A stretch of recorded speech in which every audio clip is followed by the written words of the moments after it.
তাহলে সেই নমরুদের ক্ষমতা কম ছিল নাকি? এই রকম হামান, নমরুদ, কারুন, আরও পৃথিবীতে যত বড় বড় ক্ষমতাশীল লোক ছিল আল্লাহ রাব্বুল আলামিন সবার পতন ঘটিয়েছেন। এমনকি আমাদের দেশে এমন এক মহিলা ক্ষমতার চেয়ার আঁকড়ে ধরেছিল, কেউ চিন্তাও করে নাই আসলে কোনো দিন এই মহিলা জীবন থাকতে এই ক্ষমতার চেয়ার আর ছাড়বে। আমরা কেউ কখনো চিন্তাও করতে পারি নাই, কল্পনাও করতে পারি নাই। সাধারণ মানুষ ধরেই নিয়েছে এই মহিলার হায়াত যতদিন আছে ততদিন তাকে আর কেউ নামাইতে পারবে না। কিন্তু আল্লাহ রাব্বুল আলামিনের কি লীলা খেলা দেখেন।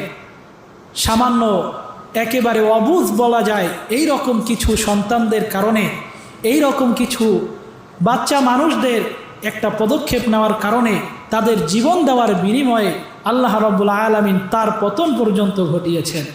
তাহলে আমরা বুঝলাম এই দুনিয়াতে যত বড় বড় ক্ষমতাশীল ছিল, যত বড় বড় ক্ষমতার অধিকারী ছিল, কেউ এই দুনিয়ার মাঝে টিকতে পারে নাই, কেউ পারবেও না ইনশাআল্লাহ।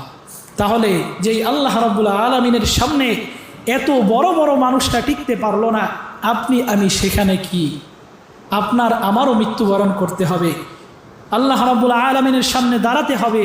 তাহলে যেই আল্লাহ রাব্বুল আলামিনের সামনে আমাদেরকে দাঁড়াতেই হবে, যেই আল্লাহ রাব্বুল আলামিনের সামনে আমাদেরকে উপস্থিত হতে হবে, প্রত্যেকটা কাজের হিসাব দিতে হবে, সেই আল্লাহ রাব্বুল আলামিনকে আমাদের ভয় করা উচিত নাকি উচিত না? কি বলেন? অবশ্যই উচিত। আমরা সবাই বুঝি, কিন্তু তারপরেও আজানটা যখন হয় বিছানাটা ছাড়তে মনে চায় না। আজান যখন হয় মসজিদে আসতে মনে চায় না। মসজিদে গেলে একটু কষ্ট হবে, একটু সময় যাবে, এই সময়টা ব্যয় করতে মনে চায় না। দুনিয়াতে অনেক সময় ঘন্টার পর ঘন্টা নষ্ট করা যায়, কিন্তু মসজিদে আসতে মনে চায় না।